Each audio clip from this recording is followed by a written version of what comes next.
I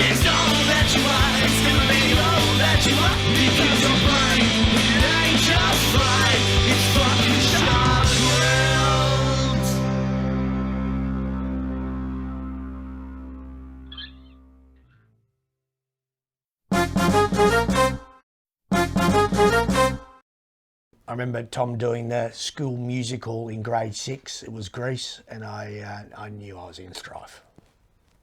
Tom always loved to put on a performance. And if there was visitors, he would organise all the other kids to come in and perform the concert with him as lead. Tom was quite notorious amongst all the teachers at school for his antics inside and outside of the classroom. An apt description of Tom would be a show-off. I just always remember him bringing his fun friends over and making me sing to him in front of all his friends. I used to be his little partner in crime, and he'd get me to do all sorts of mischief with him, and he'd get me stealing money from Dad out of his wallet, getting up to no good, and just, wanted to be him, even if he wasn't the best role model. Tom would, come in, waltzing in with his guitar, trying to play me a song, and I'd just be like, shut up, I'm not interested. But he would never leave. He'd always hang around, listen to this. And it's just like, I would eventually end up leaving. Because, he never put down that guitar.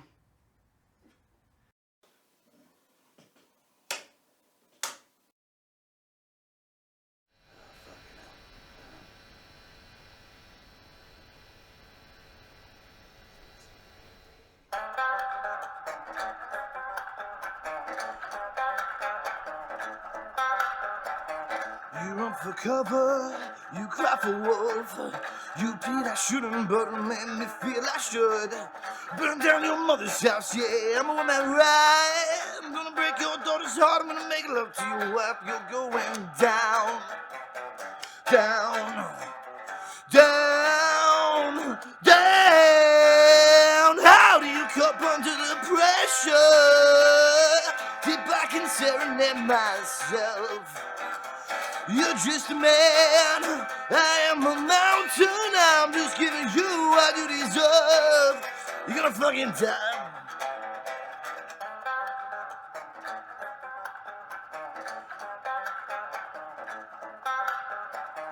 You run for cover, you cry for wolf.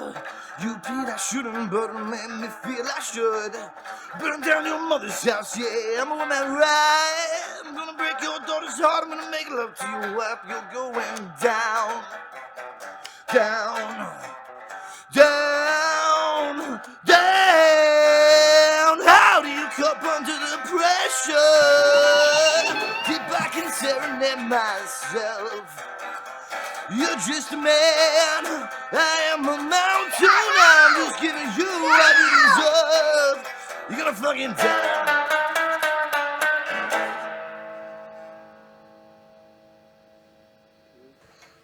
Sugar, can you please come back to the normal world? Yeah, we're done. Yeah. Sugar, can you please come back to the You're right, Dad? normal world? Please, can you? Red Vegemite is better.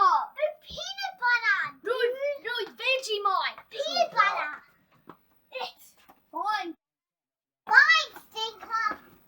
Don't call anyone a stinker. I enjoy the weekends with my kids because it gives me that chance to spend some quality time with them. And for Billy, Hugo and Ren, for them to all spend time together. See you, mate. Close the door.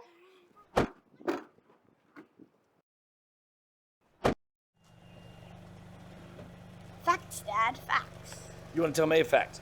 Did you know that sea cucumbers breathe through their butts? Sea cucumbers? Breathe through their butts. All right, Ren, do you have a fact? When the planet poops its pants, it poops out into space. Stop talking about poop. Stop talking about pooping your pants. My life having kids changed quite a lot. Kids are a blessing and a curse all at the same time. I'm exhausted and I love them very much. Can't wait for them to look after me.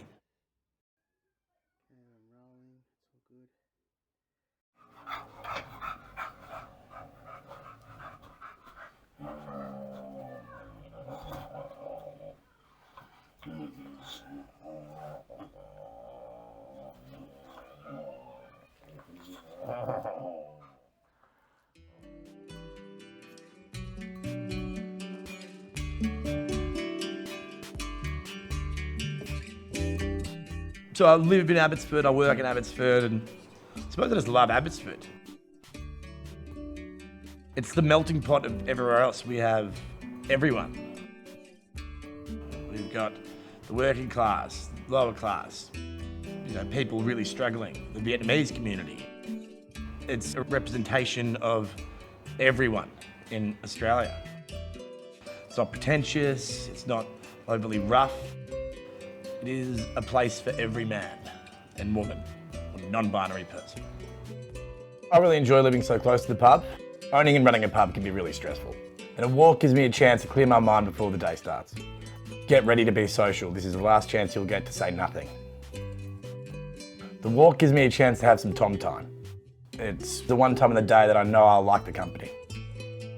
Just the other day, for an example, I got told that I had a great haircut, and then within half an hour I got called a fat ginger loser by someone else off the street. So you never know what you're walking into, but at least it is exciting.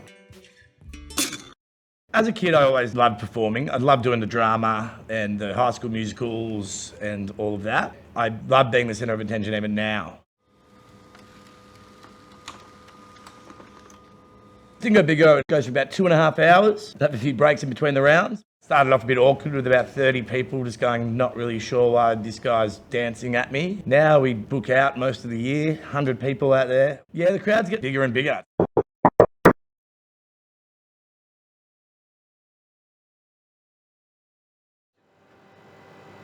When I was 17, I was suspended from school, and so my mum sent me to go stay with my grandparents up in Moama, and I started working behind the bar there, in my grandparents' pub. My grandfather would wake me up at 5:30 in the morning, and we'd count the money for the pokies and smoke cigarettes and eat hot dogs by 11, and then I was going back there pretending I was 18, serving beers to all the local old boys up in Moama. It was an easy gig, a lot of fun. Yep!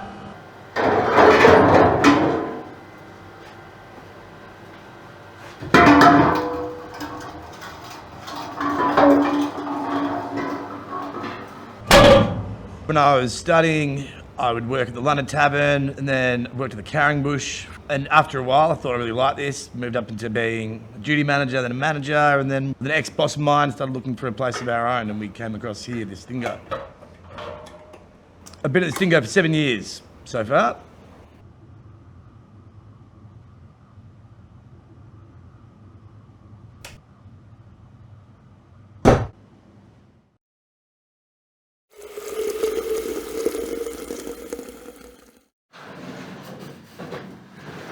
I was in a band called the Attention Seekers, pretty much first band out of high school. And yeah, had a lot of fun playing a lot of shows, played around a little bit, but called time a few years ago after my knees started hurting, jumping around like I used to. Starting Stingo Bingo was obviously, it scratched an itch of that performing itch. And with a band, sometimes you'd go play a gig and no one comes and you're paid in a jug of beer. And I always thought I was a good front man. I was wondering why my band didn't get more attention. But I was right, I am a good front man. It was just my songs no one liked.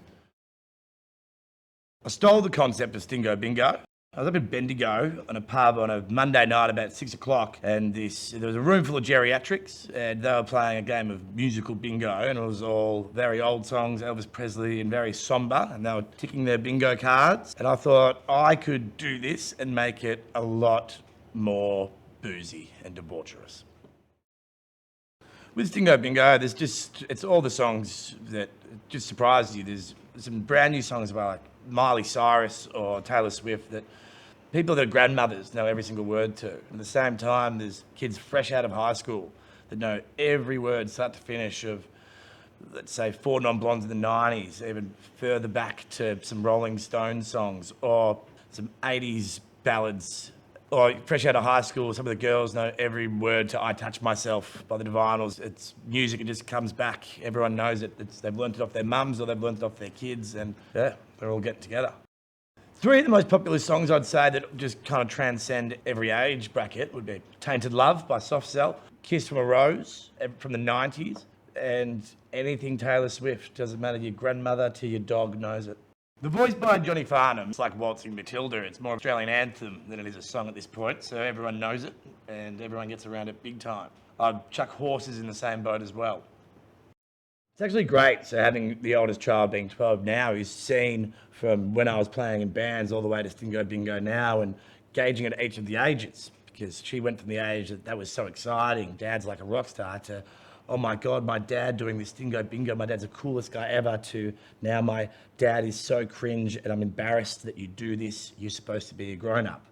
Luckily, the younger two are still quite impressed by it, but I'm sure they'll be embarrassed by me soon enough. I've been thinking that with my kids and if they could do this Stingo Bingo, and I would like to do a bit of a franchise thing where eventually I could send them out into the world and they could do Stingo Bingo for me and I just keep the money, like the Jacksons' father.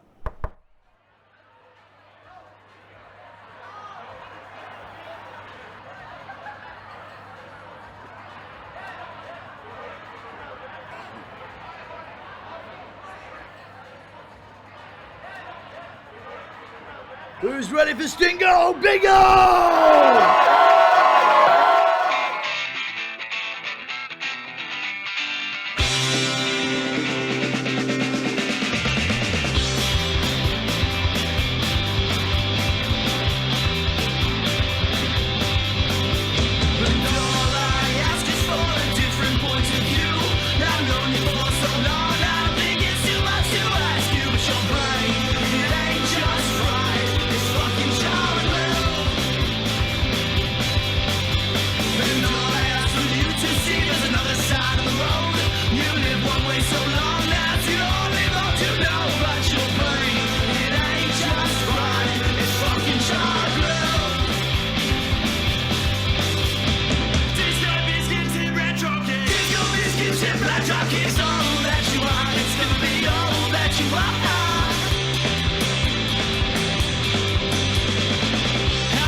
People have asked if me up there is an alter ego of Tom Baring, but I've seen photos of me when I was in primary school dressing up like a dinosaur or Ace Ventura, and I think that me just being the nice normal person behind the bar might be the alter ego, and my natural habitat is dressing like a dickhead and doing dickhead things.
I've had a few injuries doing it. I rolled my ankle really, really bad and couldn't work for a while, but I still finished the show on one leg.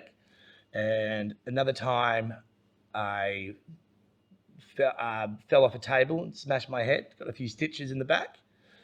And another time I hurt my neck that I couldn't turn, but I had to redo all my dance moves to have a completely straight neck and back that got through it all. Got to ice up the bad knees now before I go on stage, but I've got to suffer for the show. You know, that's what the people want. I was up at a country pub doing it on a Thursday night, and I was doing Robbie Williams' song, and an elder lady came up to dance with me while I was on a table, and she attempted to put a finger in my bomb. So the security tried to kick her out, and I told them to let her back in. Let her back into the pub or into your bum? To my room.